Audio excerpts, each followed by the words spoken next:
Hey, this is Talking Pop Culture with Jake D. Thank you for stopping by the channel. The Boys Season 2, Episode 4 review. My thoughts on the episode and, what we're going to expect moving forward. But before we get to that, please remember to like the video, share it with your friends on social media, and consider subscribing to the channel. It's one of the best ways to help a new creator like myself get traction within the YouTube algorithm. And now, on to the video. So episode 4 of The Boys dropped overnight, and I watched it this morning, and, my initial reaction to it is overall this is kind of a slower, exposition-y episode of the show. You've got a couple, 3 main sort of storylines that go through this episode. First, you have this series of video dating interviews that drop every few minutes throughout the episode. The second main storyline that we see is Mother's Milk and Huey chasing down a lead given to them by the butcher, where they're looking to track down some information about an old hero from the 70s known as America, and what goes on with that, and Starlight comes along for the journey.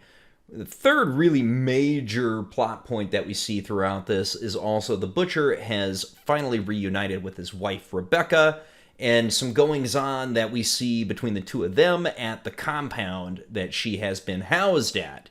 And then there's another sort of fourth storyline detailing with how Homelander is reacting to the changes that are happening in the world as a result of Stormfront coming to the forefront to become the face of the Seven.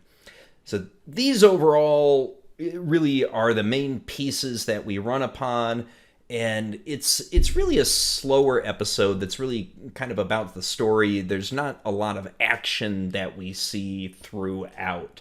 And I'll kind of treat each piece distinctly and talk to you about each of them and how I feel about it. So the video dating interviews that we begin with and drop throughout the show are an effort by the Scientology cult to help rehab the image of the Deep. We find out at the end that they're looking for the Deep's new wife, and he's told, of course, that he's making the choice of who his wife is going to be, when in reality it's the cult choosing for him. And as a result of the interviews, he's going to get married in order to rehab his image and become a part of the Seven again. Very weird storyline, and it presents some interesting thoughts from all these women about relationships as they're going through. And certainly curious where they're going with it, but it was really largely forgettable except for the final scene where it's revealed what these videos were for. Next, we'll talk a bit about the storyline with Huey, Mother's Milk, and Starlight, where they're looking to locate this old hero, America, that got teased in the previous episodes that we saw in the initial release of the show. So they travel down to Georgia. They talk to a grown woman who was a girl at the time that this hero murdered her father. And Starlight comes along because she has to get out of the Tower of the Seven and Vought. She needs to get away from that. You've got some relationship scenes between Huey and Starlight, and it's shown to us at the end that Stormfront is this murderous hero, America, who, of course, we again see the IST storylines about Stormfront.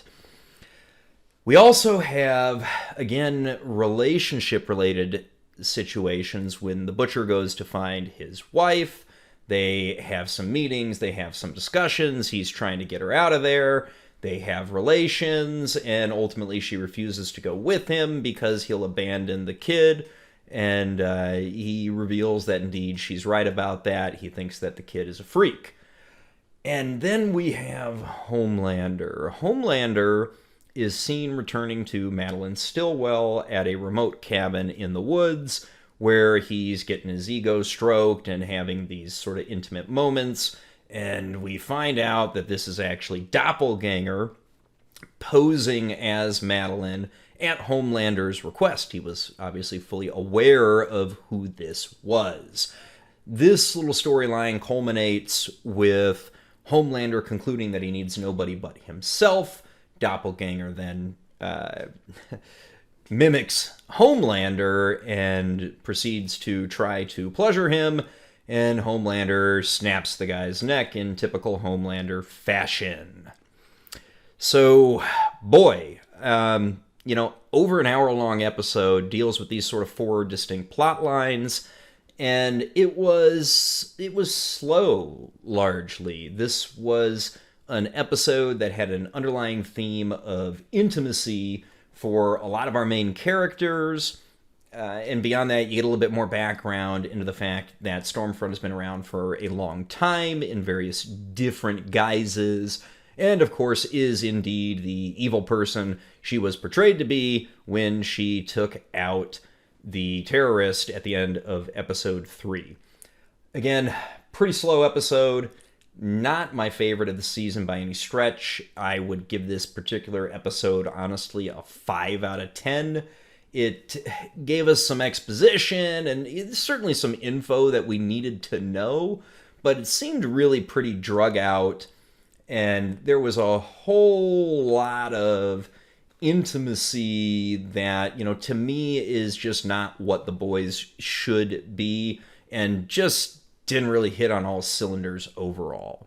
So, worst episode, honestly, of the series so far, and largely forgettable. What are we going to see next week with episode 5? We are halfway through the series now, and certainly curious how all this is going to build together into some kind of final conflict. But overall, episode 4 was just forgettable. Thank you for sticking around this long.